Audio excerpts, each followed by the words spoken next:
Welcome to another very special edition of Old School Scribe podcast. It doesn't get any bigger than this. There he is, the Hall of Famer, number 78, as Jim McNally will always tell you, the greatest who ever lived. Anthony Muñoz. Anthony, great to see you. Hey, Jeff, good seeing you, man. I tell you what, it'll be nice when we can do these in person, huh? That's no question about that. Really, thank you for spending the time with us here. 40 years, 1981, coming into the 40th anniversary of that season, and it was your second season, and probably not only did it establish the franchise for what it's become, what it became in the future, but it also, I think, it probably established your career. Well, it was fun, Jeff. I get here in 1980. We had, as a number one pick, we'd had 2 4-12 back-to-back seasons. So things weren't going very well. Kenny Anderson was still the quarterback. I get here, pretty much a whole new coaching staff with Forrest Gregg. They bring in Jim McNally to coach the offensive line.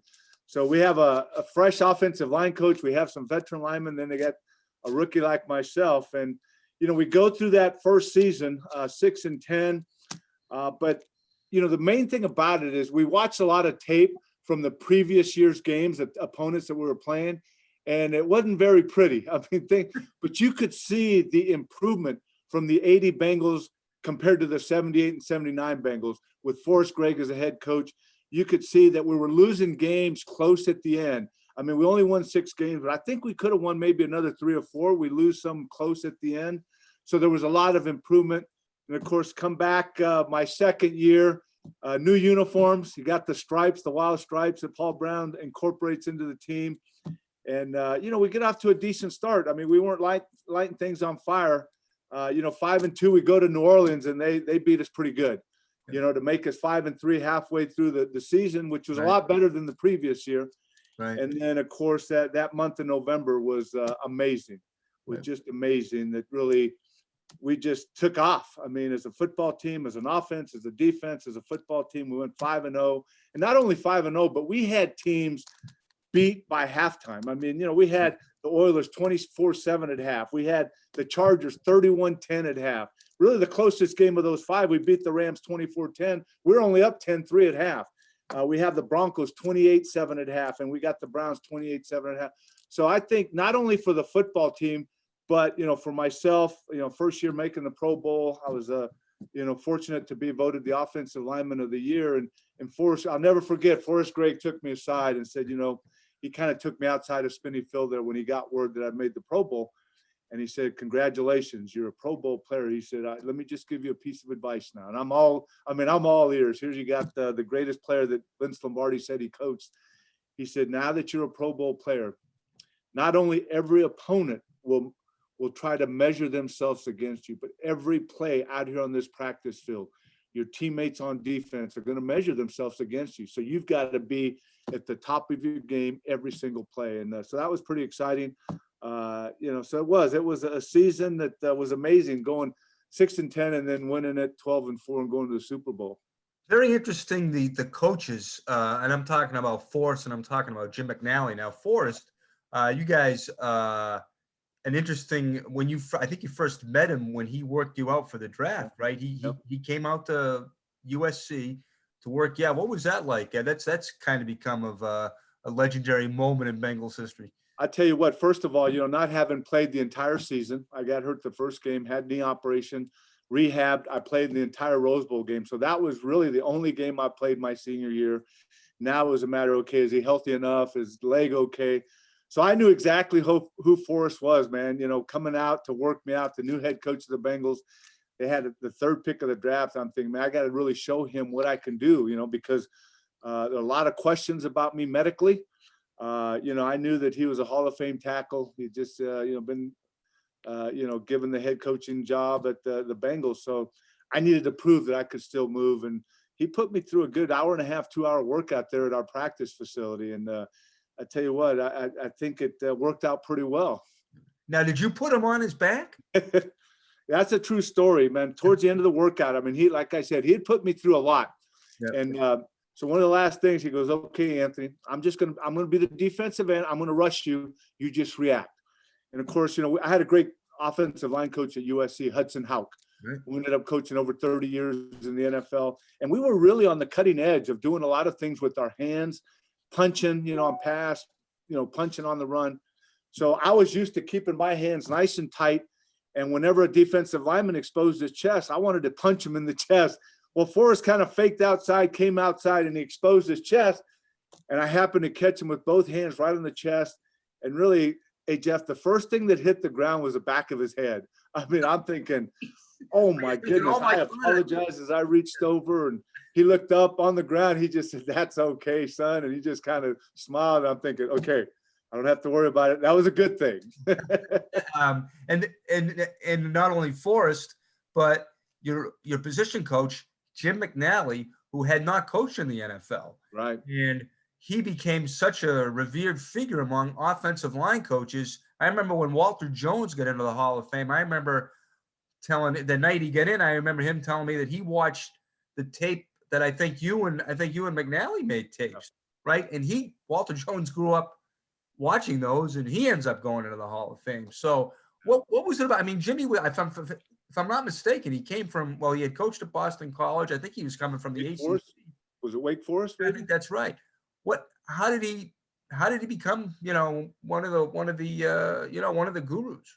Well, first of all, the Bengals flew me here to Cincinnati in January after the Rose Bowl, before the workout, just to kind of meet with their doctor. And so I'll never forget the old Victoria Station on A Street. Right. It was Pete Brown, and then their new line coach, Jim, and myself. We went to lunch, and I'm thinking, man, I just spent an hour and a half with this guy at lunch, and I'm thinking, this guy's a little different, I mean, I think all offensive line coaches are different, but this guy was really different.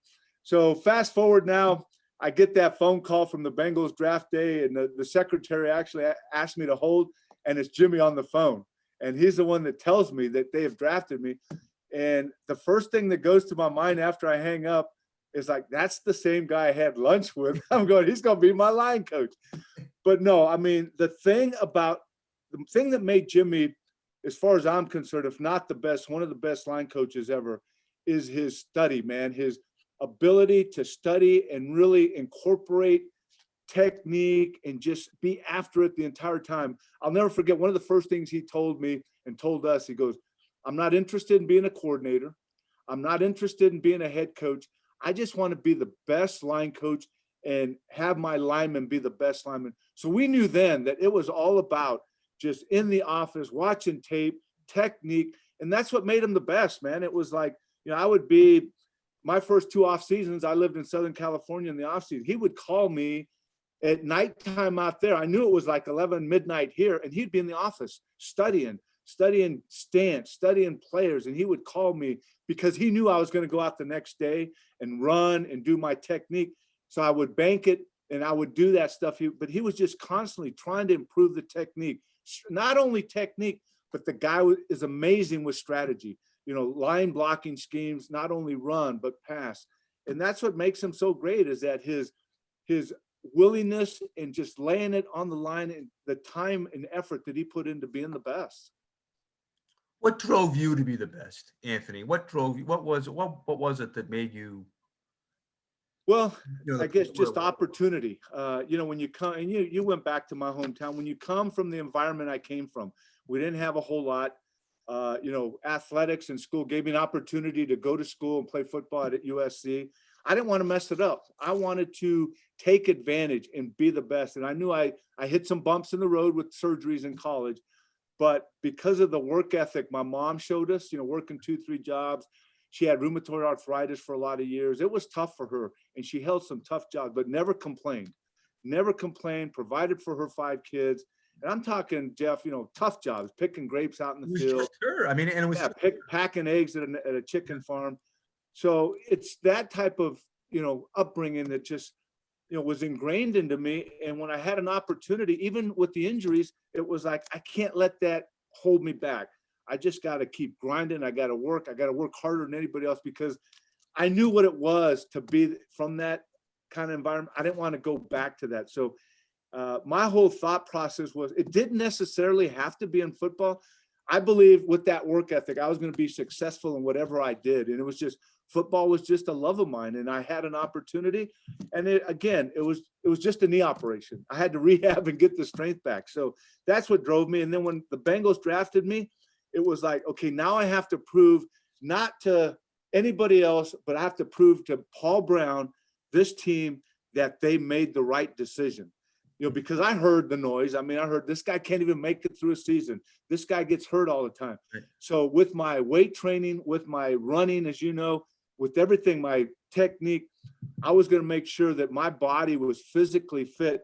And my goal when they drafted me, I started making personal goals. Even though I've only played one full season at USC, I wanted to play at least 10 years for the Bengals. And those were the type of goals I started setting. So that was, I didn't want to fail. I didn't want to let Paul Brown and this organization down. And, I was married. So this was my job, to way to provide for Didi. And then all of a sudden we started a family. So those are the type of things that really motivated me and drove me to not only work hard during the season, but in the off season, year-round running, year-round lifting, doing technique, and just trying to improve every year. I mean, I've been in this thing now more than 40 years, and I got to tell you, one of the great thrills, one of the great highlights for me was when I did go out to visit your hometown in Ontario, California, right, which was right next door to where I had relatives in Upland. Right. And 1998, and then to go to the Hall of Fame, and that was a big thrill for me. And I've seen some of those. I was there when Johnny Bench and Kyle Yastrzemski went in, and Lou Brock went in, and but to see you go in front of your family and friends was one of the great moments of my career. And I think, you touched on it. You were not handed a silver spoon, and it took not just the drive of yourself, but your older brothers. Yeah. And it was, and you were taking care of your sisters. There was a guy like Jim Seaman who was your the guy who was at the Park and Recs, who, when you were a young guy, when you were little, I don't know, I can't ever imagine you were little, but I was young. That's a good. Yeah. But and I remember Jim Seaman weeping like a baby. I mean, he cried all day. And I, it was really talk about, it takes a village and all that. It was, it takes everybody's got a story. And I have to give a shout out first to Upland, because if I didn't, that's my wife graduated from Upland High School, if you remember. So that's great. That's right. I keep telling them they never wanted to play us in sports, and that's okay, but it wasn't until recently they started recruiting and got better. So I give her a hard time about it.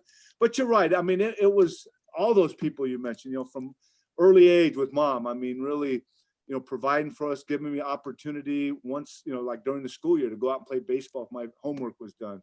During the summer, we had to do our chores, man. I mean, it wasn't just, we had to wash clothes, wash dishes. We had to fend for ourselves. And then I could go out. And then, my brother Joe, who taught me how to catch a short hop out in the front yard, man. Don't turn your head. I took a lot of short hops off the chest before I said, there's no way that short hop's going to get past me.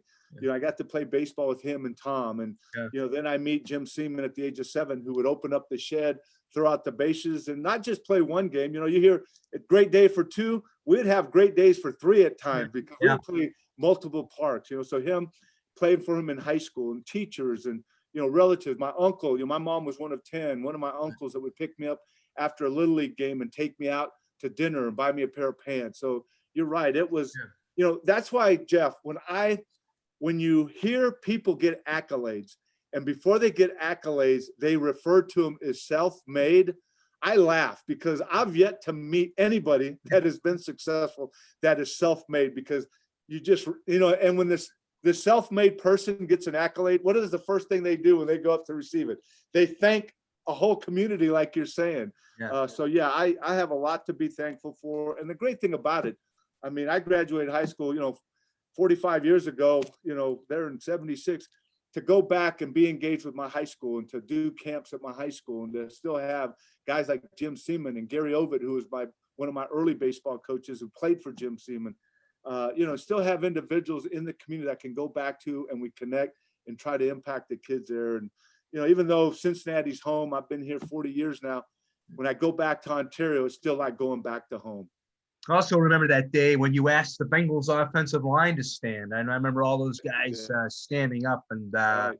that was now that we talk about that line that might, and then that might have been when you guys were at your peak back in the late 80s. You broke in. When you broke in, you had the great Dave Lapin next to you at left guard, which was I could never figure out, Anthony, why didn't the crucial play of that Super Bowl, right down on the goal line, right? But they didn't run it behind you, right? Well, so the first time they did, if you look at those 4 plays, I felt we had pretty good push. But what happened, and you know as well as I do, if something doesn't work, they're not going to go back to it right away.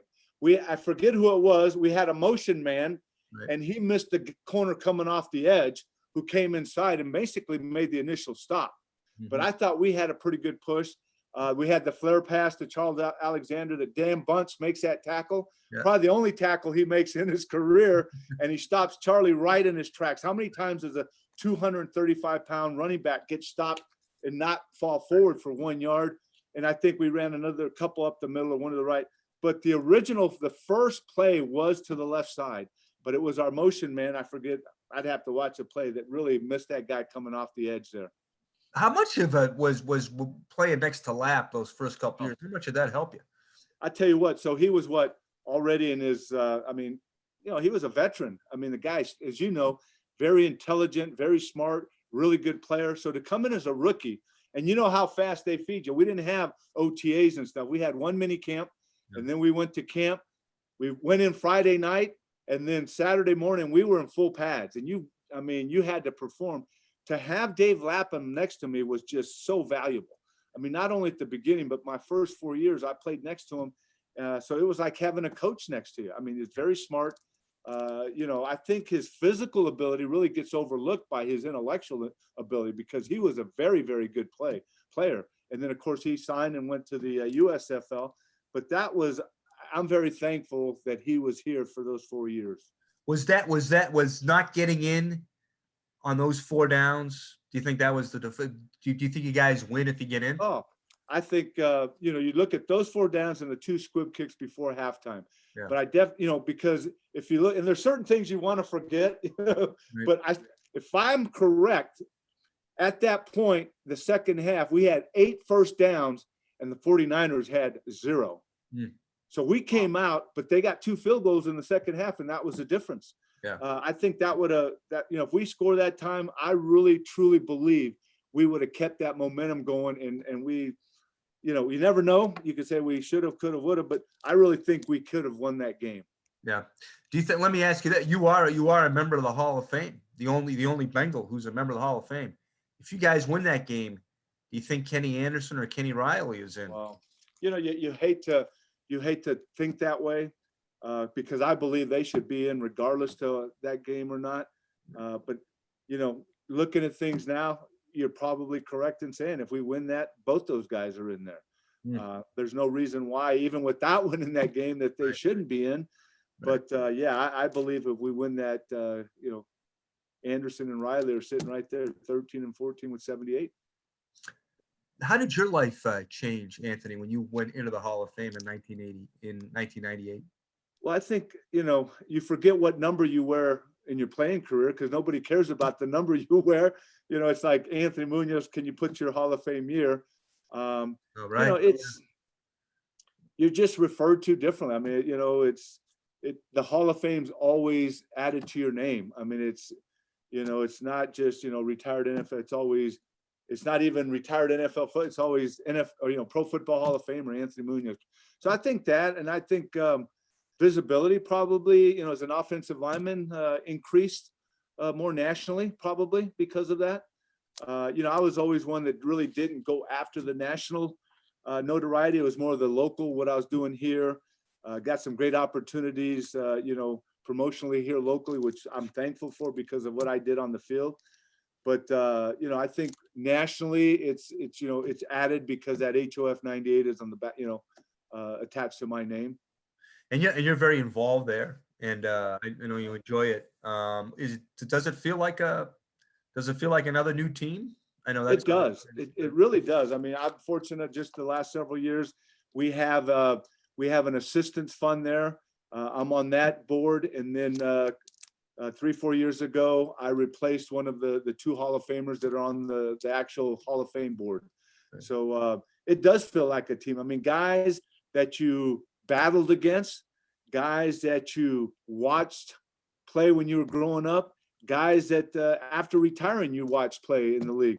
It's like all, like people ask me, the first time you saw Bruce Smith, did you guys just ignore each other? I said, no, that's furthest from the truth. We handshake and hug the first time we saw each other in camp. That's just the thing that happens. You're now, as Deacon Jones used to say, you're now on a team that you don't get traded, cut, or waived. You're on this team forever. So yeah, I mean, it's like, and you realize how much, like, when I first got in, I was 39, getting ready to turn 40, and I was meeting guys that I'd never played with or against. I think there was only one guy in the hall that I played against when I got in the hall. And that was, I believe, was Ted Hendricks when I got in. But it was like these guys knew all about your career. They knew about your family. So all the guys, we keep track of those guys that are playing now, guys that, that are coming into the hall. They ask me, how your kids doing? How's your wife doing? They know where you're from, where you played. So it's like being on a completely new team. And it's pretty cool because, growing up, I played quarterback in flag football. So guys like Lenny Dawson, he was a guy that I watched a lot, and all of a sudden you get to meet him. Linemen like Art Shell and Forrest Gregg. Of course, I played for Forrest, so I knew him, but Art Shell, who I, watched out in LA as he was a Raider. So all these guys you watch play, and all of a sudden, the way we look at it, we're on the same team with each other. Was there anybody that you became close to, somebody who was older than you, that you had watched growing up? Yeah, one guy that I became close to, and probably one of you miss them all when they pass away. I mean, but Merlin Olsen. I mean, the guy, just amazing human being. I mean, you watch him play for, guy was a 14-time Pro Bowler. I mean, he was one of the fearsome four, but you get to know him and, I can still hear his voice. I mean, he's got that great voice, but just a great, great human being. And he's a guy that, we were up there as a group of guys, him and Jack Youngblood and Billy Shaw and myself and our spouses. We'd go get a little dinner now and then just on some free time. So it was fun, because you had him and Tom Mack, who played for the Rams. And, you had guys that, played, quite frankly, Dave, you had Billy Shaw, who played, back in the days with the Buffalo Bills, and, guys like that I watched, and all of a sudden you're sitting there having dinner with, and you're becoming friends with. But no, it's pretty cool. But I'd have to say Merlin Olsen, a lot of them, but Merlin Olsen. How many guys have come up to you in the last couple of years, said, like Walter Jones, hey, I grew up watching you? And then it goes the other way. Yeah, it is becoming that way, because I mean, it's been 22 years now that I've been in, so a lot of younger guys are going in, so it's probably going to start happening more. But Walter Jones, like you mentioned, the videotapes. I mean, right away there was a connection because of the tapes that Jim McNally and I had made, and you don't realize, but you have guys that are watching them. And it's funny you mentioned, Didi and I were down in the basement cleaning out some storage stuff, and I pulled out a bin.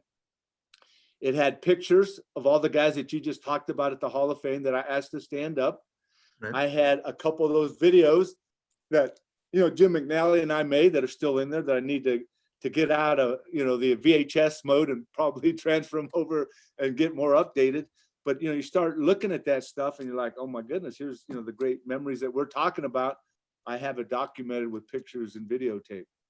Well, now, how many grandkids do you have now, Anthony? We have 9 grandkids. You have 9 grandchildren. So, but now you also have grandchildren in football too. Like in this class now, I think Fanica's rookie year, I think, was the year that you went into the Hall. I think it was 98. I think. Well, there's a lot of guys that way, and they let you know that they're much younger. we were doing a Zoom last weekend, the weekend before Super Bowl, and Kevin Mawai was on the Zoom. And of course, he just left Arizona State, and he's now assistant line coach with the Colts. And so we're doing the Zoom, and he's got all these fancy, images on the back. And some of the old guys are like, how in the heck do you know that? How to do that? He says, hey, when you're a glorified GA in college, you have to learn all this stuff. And he's got the Hall of Fame logo in the background. And, but, he's 50, but he's still 10 to 15 years younger than, us. So a lot of guys, Fanica and, guys will continue to be, much younger. Manning, he was at Tennessee when I was, right when I was being inducted. I mean, I think he got drafted, 97? Yeah. Year before I went in. Yeah, he might have been 98. No, 97. 98, 97, 98, because they won with T. Martin in 98. Right. So I think, but, so yeah, those guys are starting to, right. They were just leaving college and starting the pros when I was getting inducted. Well, what'd you think of this year's class? How did we do as selectors? You know what? There's still some disappointment, as you know, but you look at the guys. I mean, Faneca, great career. You have linemen, you got to pick and choose. I'm trying to remember all the guys right here, but of course, Manning, Woodson. I mean, great careers. Calvin Johnson, I think. The guy just is crazy. The guy's just crazy good. You got other wide receivers that I'm sure eventually go in. I think when you look at Lyman, Baselli, again, you look at the career, they talk about the short career, but then you can look at Terrell Davis, you can look at other guys that but when he was playing, he was the best. The guy was just crazy good. And, but I think for the most part, it's a really good class. I think, so I'm just trying to sort out now how we're going to do all the guys from last year and then this year. I think we're going to have like a full week of induction this summer. Oh, that's right. Everybody and really watch the time of their speeches, because we might be there. Right. In college, we used to pull the all-nighter and study. This might be an all-nighter with induction speeches. Right, because there was no induction last year. Right. So that the big class last year, the 100-year for the for the 100th year of pro football was an expanded class. So I think there's going to be 28 guys going in. Or exactly. Something like that, pretty close to that. And none a Bengal. And we're really looking, because I think there was, I think there's good news for Willie Anderson getting into the final 25. And so we're kind of excited to see what he might do in the next couple of years in there. I'm excited. Any Bengal, Willie. But as you know, it's a shame that Kenny Anderson's not in there and Kenny Riley. That's where all my efforts going into right now. And as well as I do, anytime I get a chance to talk to the senior selectors, I'm chewing their ear, man. I'm talking. I think hopefully with Kenny Riley, we were close. I heard. It's a shame you got the top guys with career interceptions, and he's number 5, and he's not in. All the other guys are in. And top 8 or 9, but Kenny Anderson, you look at his career stats, there's no reason why he should not be in. Well, now we're of course shifting gears into the draft now, and it was interesting. You were talking about your draft, and I think Lap brought this up. We're talking about, I think he brought it up on Dan Hord's podcast. We're talking about your medical. He said that Parcells was told, Parcells wanted it, but he wouldn't let the Giants wouldn't let you, but the Giants wouldn't let him draft him. Well, when it's all said and done, I think half or a little more than half of the teams failed me. Yeah. The Giants were up there. The Jets were number 2. So it's funny because you mentioned Parcells. I forget what function we were attending, and Parcells was there, and their team doctor at the time was in this whole group. And I was there, and Parcells looks at the team doc and says, "Hey, doc, so I guess Anthony wasn't good enough to play in the NFL physically, right?" The doc just kind of, shrug it off. And Parcells, but I was with Belichick for the 100th anniversary videos, and he said the same thing. I guess he was with Parcells, and he said, "Yeah, they just said don't touch the guy. Medically you can't touch the guy."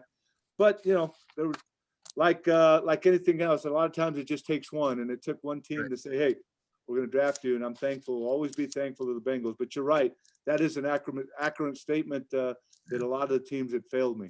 Now and that just shows you it's still going on today. The Bengals make decisions on guys who are hurt or they may be hurt or they're going off the medical.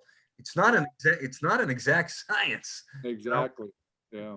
It's tough. Because you don't know. You really, the whole draft is a crapshoot. You might get a guy that's completely healthy. Kajana Carter or, stuff. And you just one plant, one step, one person. So it's, and sure, I had the 3 knee operations, but if you look at all 3, none of the 3 were non-contact injuries. Right. The first one, I had a 300-pound lineman fall on me. The second one, I had about 2 or 3 guys fall on it. And the third one, I come to find out, you talk about bounties. There was a bounty, and I jumped over a pile, and the defensive back, away from the play, stuck his helmet in my knee. So all three were caused by people falling or people hitting. There's still knee operations, so you never know. And, the rehab, we had a great medical staff. I mean, it depends on the individual, because, what type of work ethic and what you're willing to put into it. A bounty? What do you mean, Anthony? They had a bounty on you? I heard after the fact, again, I won't get into details, but the team who were playing knew that I'd had two previous. And I mean, I know all the details. That, I've not ever said anything. I let it go. Yeah. But should I put it? A reliable source told me. Nothing wrong with a reliable source. Yep, exactly. We were talking about all the games changed and all that. Your life changed when you went into the Hall. You've been so great in the community with what you've done for kids and for the city of Cincinnati. How has your foundation changed, down through the years, and now where are you now? Yeah. So first of all, the whole thing that's always been a passion of mine. You look at those people, and we've talked about it, those people that pour into your life, that give you opportunities, and you just want to use that platform and do the same thing. And while I was playing, I helped a lot of groups, and I just always wanted to do a foundation. So we're celebrating 20 years this year. Last year was different, just like kind of what we're doing here. Right. We do a lot of in-person camps, leadership seminars. We have in-person luncheons to recognize scholarship recipients. We just had to, adjust. We had to reinvent. We did a lot of virtual stuff. And the neat thing about it, Geoff, is that I believe we were able to touch even more young people virtually, because, at a dinner, you might have 500, but if you do that program virtually like we did, you might, have 2,500 watch it.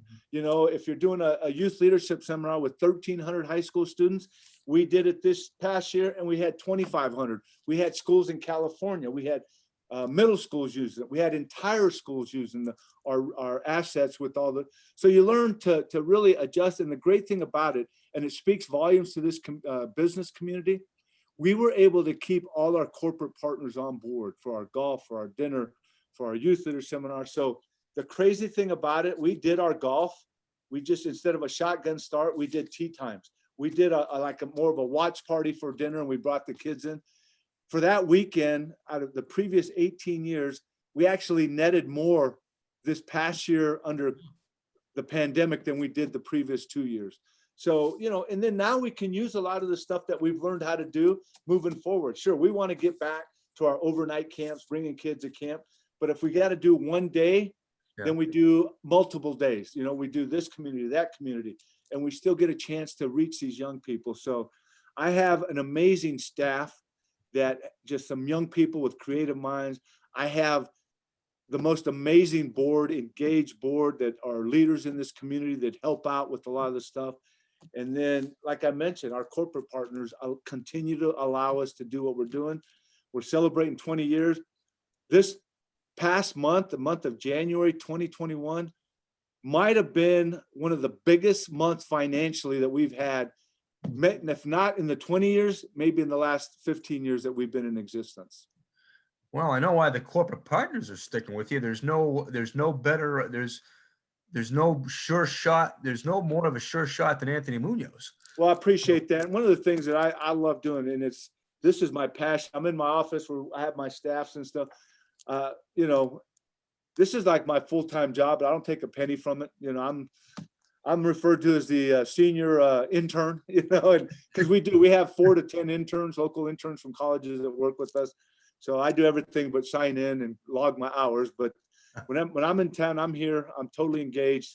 When I go out to raise money, I'm meeting with the CEOs, letting them see my heart, presenting to them what we're doing. I can talk about what we're doing, every program, the money that we're spending. Right, Anthony? I mean, you're trying to form young leaders, right? I mean, basically. And that's the fun thing about it, is that, I mean, this past February, after Super Bowl in Miami, I went to New York to do Boomer's show. The hotel I was staying in was just right around the corner from a big hedge fund company, that we had a young man from here working for that company that was one of our scholarship recipients. So I took him to dinner the night before I filmed the show with Boomer.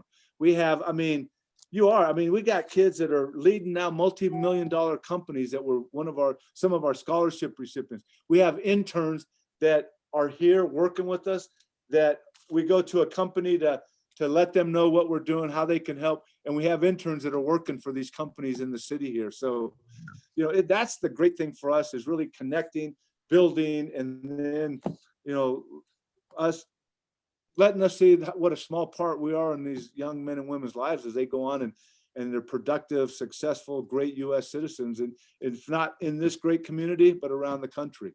I mean, and that seed was planted in the tracks of Ontario. If I'm not mistaken, you were literally right near railroad tracks, right? Well, I was between. A lot of people say, "Well, we live below the tracks." We were actually in between two tracks. Right. There was one that ran right next to our house, and then about 4 blocks north, there was another railroad. So we were in a community between the two railroad tracks. You're right, and our baseball field was right on the road there. The manhole cover was home plate. Yeah. The tracks were our home runs. Right. We had a little bitty field next to us where we played our football games. But you're right there in south, basically central Ontario, because my high school is in northern Ontario. Then there's a little more of Ontario in the south, but we were just kind of south, not quite the middle, maybe a little north of South Ontario. Hey, yeah, there's another Pac-10, Pac-12 tackle out there, a guy named Sewell. You had a chance to take a look at him at all? Yes, I knew you had asked me a penny for my thoughts, but no, I've watched him quite a bit. The guy is amazing. It looks like he's an awesome guy, a great kid. I call him a kid. He's a young man, but because he is a Pac-12 guy, I've watched him several times. Just like any other lineman coming out of those type of systems, great physical specimen, great movement for a big kid. We had one of those kids here that I thought was going to be, but Jake Fisher, it concerns me that they don't run the football, that they're not in a 3-point as much as they need to be. But I think with his physical ability, he might have it where he can do that. Yeah, I mean, I think he's big enough. I don't know if Jake was big enough or whatever, but right, yeah. But Sewell is, I mean, he's big. He's a big kid, and you watch him move, and he doesn't appear to be as big as he is when he moves. That's a good sign, I guess. Yeah. So then, would you take him at 5? From what I've seen and where we are, I would take him at 5. If they said, Anthony, this pick is going to be yours, who are you going to take? Are you going to take? He might not be there, Devontae Smith. Or are you going to take? I would go tackle Oregon, and then after that, start getting other needs. Yeah. See what you think of Burrow. Is he the real deal? I love Burrow. I mean, I've not met him. Mm-hmm. I watched him every game. Watched just about every one of his games. His senior at LSU. Watched his interviews. I've talked to people that have been in the interview room with him. So that's the only. But I think again, we don't know because of what happened to him last year. You never know. But stays healthy, God willing, he could be here. Another one of these quarterbacks. I laugh when people talk about, well, if you're a quarterback, you don't want to play for Cincinnati. Well, you got Kenny Anderson, you got Boomer Esiason, you got Carson Palmer, Andy. They all had, of course, no Super Bowls but they had excellent careers here. I mean, they were excellent quarterbacks here. So I think he's going to be in the line of the Kenny Anderson, Boomers, Carson, and Andy Dalton. I think the kid, not only physically, but the thing that impresses me is how he handles it up top, and watching him really control the game and what he does, the decisions he makes during the game. And he also seems to have an awareness for the community. Oh my goodness. He showed that right away. I mean, with what he did when he was still in college with his community there in Ohio. So yeah, he does. And I tell people, especially as a quarterback, and if you do what you need to do, this city, I mean, you can own the city. I mean, because you're a quarterback. I mean, that's just the position where, you do things right, you produce on the field, and you have that heart to give back like he does. I tell you what, it's a good fit. You look like you're still in great shape. You're always one of the great workout warriors. What are you doing now? I do some dips getting out of the bed. I do some curls eating, and that's it. As you know, I have the exercise room. I'm usually at minimum of an hour cardio every day, and then I just do all the body parts, dumbbells, push-ups, core work, some cable work to keep the flexibility for my golf swing. Yeah. Do you run on the treadmill? No, I stopped running. It's been a good probably 10, 11 years I stopped running. I mean, this is going to be hard for you to believe, Anthony, because I know you thought I probably never began running, but I stopped running. But I stopped running this past year with the pandemic because you couldn't go into a gym or anything to get on the elliptical. Yeah. So now I walk. Now I know that you can tell the folks the story. I know, but you think I won't reveal that. But you mean about the long walk we had before my last year? Yeah, because I wanted to do. I think you were named Man of the Year, and one of the things that always impressed me about you was after a practice, you'd run like 5 miles. Yeah, I started my senior year in college after that third knee operation. So, as you know, USC is a private school and it's not that big. I think I measured it's a little over 2 miles around the campus. So I used to jog. One of my buddies that played basketball at SC gave me some old basketball shoes. So I was running with some basketball shoes. I'd run around the campus a couple times. And that's when I started running distance. I fell in love with it, my rehab, getting ready. And after the Rose Bowl, I started running distance along with my interval. So when I got to Cincinnati, that was part of my off-season training from like early after the season until close to minicamp. I did a lot of distance, but then I continued along with my interval training. I did a lot. And during the season, there was at least 2 days a week where I'd run distance during the season. And I did that, like I said, probably up until about 10 years ago, I stopped. I didn't want to get to a point, I was probably 50, 51. I didn't want to get to a point where I couldn't do anything else. So I started doing one of the things I started doing, I did it for about 5, 6 years, was that P90X workout. Yeah. I tell you what, I was probably in the best shape I've been in for a long time, but I still do a lot of different things. Elliptical, I got a rowing machine now. I kind of do that. And then, like I said, I do a lot of dumbbell, a lot of pulley, and then some core work. I do probably core work 3, 4 times a week. Yeah, I went up and I tried to run with you up at the track at Sycamore. I kind of struggled a little bit. 1991, I want to say. Well, don't feel bad because I got this story. We drafted, I forget, it was close to the end of my career, and we drafted an offensive lineman, defensive lineman, and Kim Wood, our strength coach, sent them up to Sycamore to run with me. Oh, is that? They were both defensive linemen, but we converted one to offensive lineman. So first of all, they got lost. They got there late. I put them through one day of my running program, and I didn't see them the rest of the offseason. I did not see them. In fact, Kim Wood came up to Sycamore and kind of, he looked at what I was doing because he was putting together our running test for the mini camp, and he took a lot. And so, I mean, it wasn't that hard. If you did any kind of running, you would pass the running test at mini camp. But yeah, I just fell in love with running. I loved when I was, even when I retired on the road, I made a trip for the league to Europe one year, right after I retired. And I'll never forget, it was a 7-city, 12-day trip. And every city I was in, I had a landmark that I would jog. Like in England, I jogged around Buckingham Palace. In Dusseldorf, Germany, I jogged along the Rhine River. In Berlin, Germany, I went from the Intercontinental Hotel. I jogged to the Brandenburg Gates. In Madrid, I jogged around the bullfighting ring. In Barcelona, I would jog on the beach where the Olympic Village was. So it was pretty cool. Every city. Right. The only city I didn't jog in because we didn't spend a lot of time there and I didn't want to get hit by a car was in Paris, France. There's no way I was going to go out and jog in the streets there. But yeah, I love jogging. It just got my mind going. And like I said, 10, 11 years ago, I stopped, but I still do quite a bit of other things. Well, how much do you weigh now? Yeah, I'm probably in the 60s. I think I'm to a point now where 255 to 260. I want to get down even further. So I feel great. I just. Did you play at what? You played at what? Your last year, what did you play at? Well, my last year here, I was lighter, but if you remember, I signed with Tampa. Yep. And I got up close to 300 at Tampa. Wow. So, yeah, I was probably 275 here. And I said, no, I can't do this. So when I went down there, because right after my last year here, Jim Breach and I went down to Red's fantasy camp. And I think I was probably close to 250. And I was jogging after every day with Doug Flynn after we played 2 baseball games. I signed in April with Tampa. So I gave me 3 or 4 months. I ate and lifted and I got up close to 300 pounds after that. Yeah, I forgot to tell, but people remember you were a pitcher and a third baseman at USC, right? I was a relief pitcher at SC. I was third baseman pitcher in high school. Yeah. So yeah, Jim Breach and I always wanted to go to fantasy camp, but it was always the same week as the Pro Bowl, which I didn't mind not being able to go. Right. But my last year, I didn't make it. So Jim Breach and I went down to fantasy camp. Did you get any hits? Oh, had a blast. It had a blast. I hits? can say that I've been a number one pick in football and baseball because Doug Flynn made me the number one pick of fantasy camp. It was fun. It was a blast. Who was the best pitcher you faced down there? Well, it certainly wasn't Bill Cunningham. I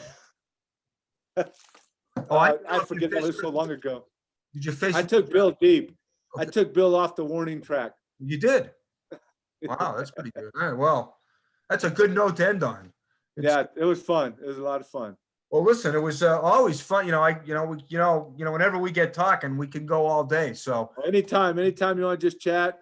Yep. Talk about the old days. It'll be fun about what's going on now. I'm there. I'm there for you. Well, it's a great song, and we're here for you too, Anthony. There he is, the greatest who ever lived, on and off the field. Can't thank you enough, Anthony, for stopping in. We're going to talk to you real soon.